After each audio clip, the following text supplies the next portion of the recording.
Now, we want to get into the empowering decisions part. This is talking about the most important part of the dashboard, the data. Is your data actionable? Can users actually make sense of it and do something about it? So you need to ask yourself, can users of all levels find information quickly, intuitively? Are menu choices and drill down options obvious?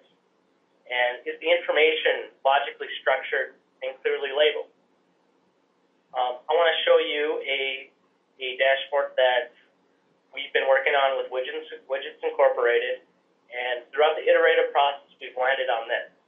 Again, so we're measuring category performance, and you can see we have 4 quadrants, but it's not really sure what we're looking at. We see a grid, that has what looks like, I guess, category and some key metrics there, but the graph to the right of it, even with the legend, it's hard to read. It's hard to actually see what we're reporting on. These grids, they're lengthy, they're a mess. It's not exactly clear. So this information, no doubt, is valuable, but it's not presented in such a way to actually empower a user to make a decision.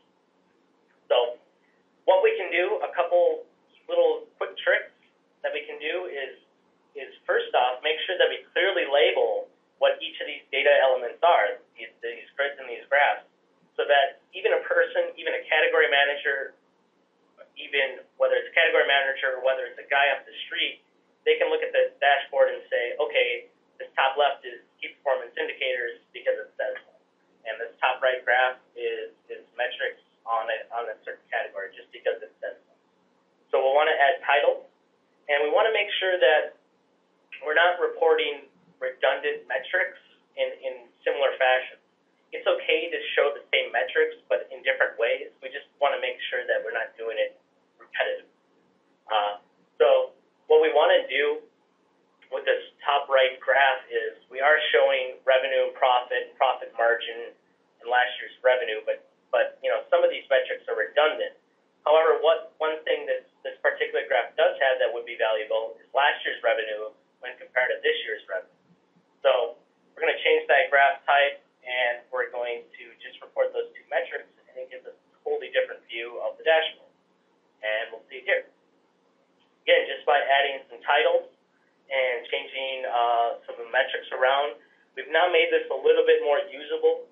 We've made it a little bit more actionable, so the user doesn't have to spend minutes or longer of their time trying to figure out what's going on, rather than being able to quickly log on and see a picture, graphic representation of the data.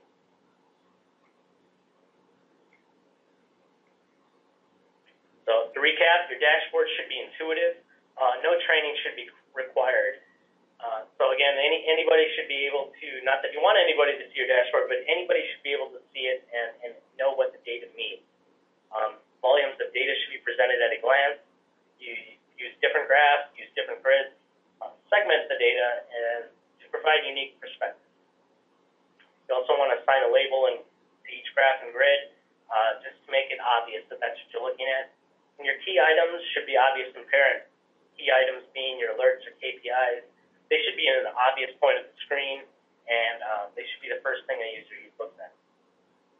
You also want to maintain a consistent structure and layout for all the dashboards that you design. What this does is it's kind of a smart thing.